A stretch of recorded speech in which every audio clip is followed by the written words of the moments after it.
Yes, I'm late to this trend, but to be honest, I've spent most of my entire life being late to trends, or never really adopting them to start with, unless you count this particular phase of my life, which was inspired by the kids at school that were so much cooler than me. I may have been late to the party, but I wore that heavy eyeliner and held my phone above my head like a badge of honour. I mean, you could argue that my entire vintage-inspired lifestyle is a trend. Nowadays, though, trends seem to be much more than a fashion statement or music genre. They're an aesthetic lifestyle choice, and Underconsumption Core is one of them. Man, does everything have to have core at the end of it nowadays? God, none. Welcome to the trend for those that don't follow trends.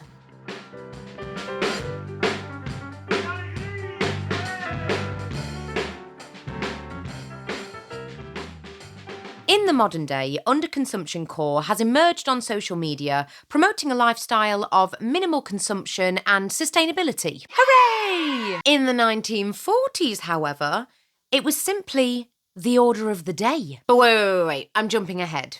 Or should I say, jumping back.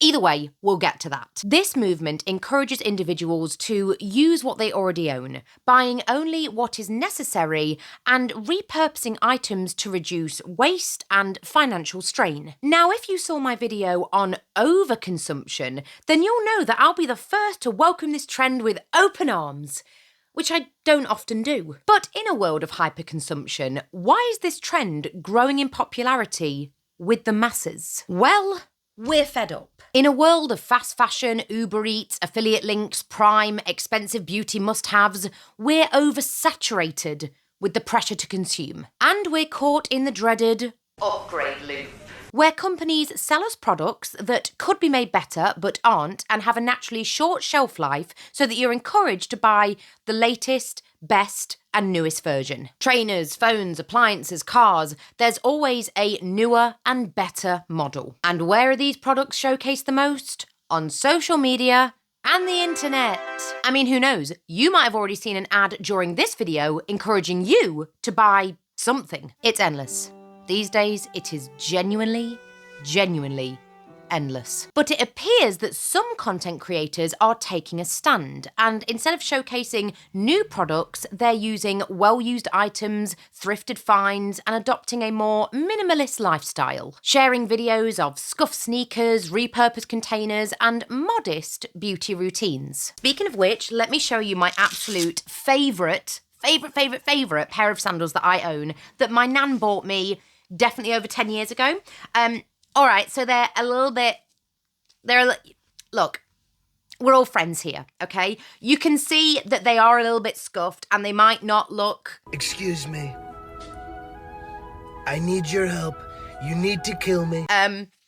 Well, brand spanking new, because they're not. But these Doc Martin sandals, I live and die in these. These are the comfiest sandals that I own.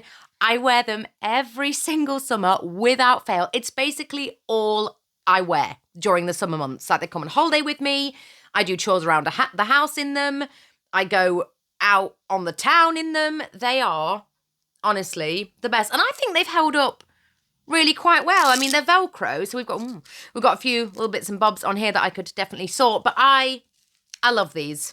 Anyway, and aside from us being emotionally fed up with the browse and buy culture, we're also physically affected with economic pressures like the cost of living and general financial security, which is causing a shift towards more cautious spending, which personally is something that I'm no stranger of, growing up as a charity shop kid and being raised by a single parent. And I have carried that frugality into my adult life, and to be honest, I personally feel that all it has done is benefit me. And many people also feel that overbuying is hurting their moral integrity due to concerns around the environment, leading to a growing awareness of sustainability, and people are now favouring longevity and reuse rather than novelty. And with every rise must come a fall, and it seems that finally people are also starting to reject the dreaded influencer culture, where influencers' main purpose these days seems to be a flurry of constant promotion of new products that they're encouraging you to go out and buy. Now, don't get me wrong,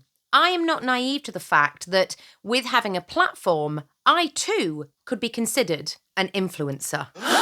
And I'm sure that some of my videos may have influenced people in small ways, but there is one thing that I hope, that if people are going to paint me with the brush of influencer, that you see me as one that's always seeking authenticity and somebody that has contentment in what they already have. And that's not to say that I'm void of ambition. That is not to say that I don't have dreams and things that I hope for my future and the future of my family and my loved ones.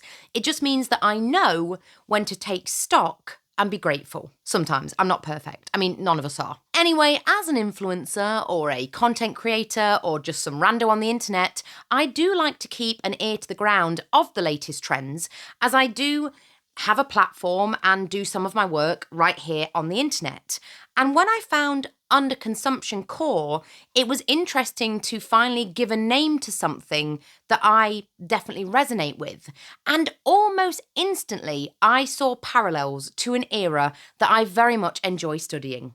The 1940s. And I hopped on this trend, okay? And I have no shame in that. And I did make a short form video showing people how they can adopt some of the facets of Underconsumption Core, but in a vintage, glamorous way. Anyway, the first thing I did before making this video is see if anybody else had made that connection between Underconsumption Core and the 1940s. And lo and behold, I found this fabulous creator who made a video on this exact topic. Girl, you and me, we're just, you know? Because yes, Underconsumption Core echoes the resourceful period of the 1940s in several meaningful ways, and it's kind of why I like it. You need to... What do you mean? What do you mean? That's the window, that's the window, that's the window. There we go, that way. Come on, little fly. There we go. Aha! We all know that during a period of rationing for a war effort, people simply had to make do with less and were encouraged to make do and mend, reuse household items, repair clothes, make beauty products last, and find inventive new ways to live their life without the feeling of going without, like growing vegetables that they couldn't plentifully source, or using an eyeliner pencil to mimic a seam that you'd get from wearing stockings. And although today's movement is very much driven by economic concerns and environmental awareness rather than a war, the result is that people are still broadening their skill set by patching up old pieces of clothing or reusing what they already have, and most importantly, avoiding unnecessary purchases. It's a big reason that DIY and thrift culture has seen such a dominance on social media in recent years. No longer are hand-me-downs from your cousin that your grandma managed to find for you something to be ashamed of. Now, this is a symbol of pride and sustainability. If only that had been a thing when I was wearing a school blazer that was about 2 sizes too big for me. I mean, give the kid a chance. And that's what World War II propaganda was very much trying to instill, a sense of pride and a concerned effort by the entire population. And whereas the 40s had this sort of shared mindset about consumption, curbing it in the name of patriotic duty, the scarcity of resources, or avoiding excess to help the war effort, the anti-excess mindset has recently seen a resurgence, though the motivation has changed to perceived inflation, climate change, and housing and economic insecurity. But at its core, Underconsumption Core reflects a similar cultural adaptation to uncertainty and limited resources, much like during World War II. But wait, I've broke it down further. This is my lovely little table, and as you can see, you've got 1940s resourcefulness and you've got Underconsumption Core in the 2020s. Now, the motivation in the 40s was the war effort and material shortages, whereas in the 2020s, it's economic stress, climate, and anti-consumerism. Regarding behaviour, they're very similar. In the 40s, we've got rationing, repairing, reusing. And in the 2020s, we've got thrifting, DIY, and minimalism. And as far as the cultural messaging goes, in the 40s, it was about patriotic duty and resilience. And today, it's about authenticity. Gosh, we hear that word a lot. And sustainability. And finally, regarding the tools of promotion, in the 40s we had government posters and propaganda and just spreading the word via the community. And today you've got social media, TikTok, and influencers. Influencers. Yeah, I'm an influencer.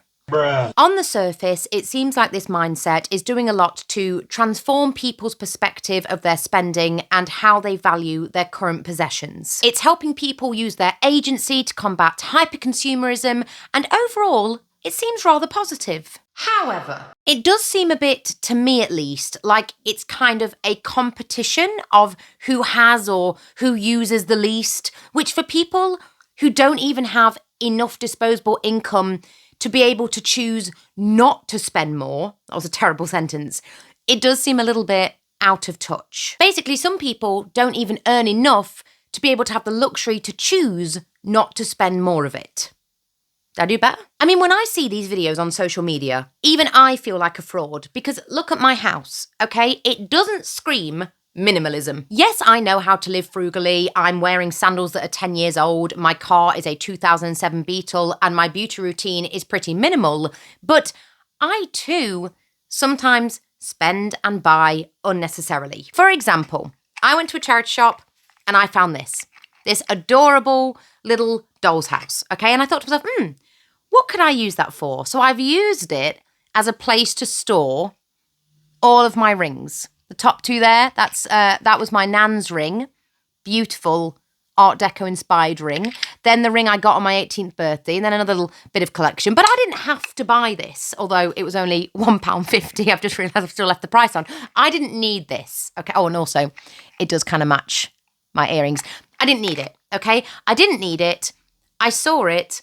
I thought of my social media presence, real vintage doll's house. It's a mini doll's house. I couldn't resist, okay? So I'm certainly not a saint when it comes to spending. Sometimes I buy things that are unnecessary. Point A. But I do think that you can adopt the values of just being more conscious about what you consume in your everyday life without having to live in an environment that is very stark or void of any personality. Most of what I buy is secondhand anyway, and I like the look of it, okay? It gives me comfort. Shoot me. So no, I don't think I'd win the Underconsumption Core first prize rosette. I'd probably just get a prize for participating. And these aesthetics always go way too far to the point where they end up excluding a body of people. They're not perfect. They never will be. But on the whole, I do think that it's quite a refreshing change. And if you'd like to know how you can embrace this underconsumption lifestyle with potentially a 1940s twist, then make sure you watch Wednesday's video.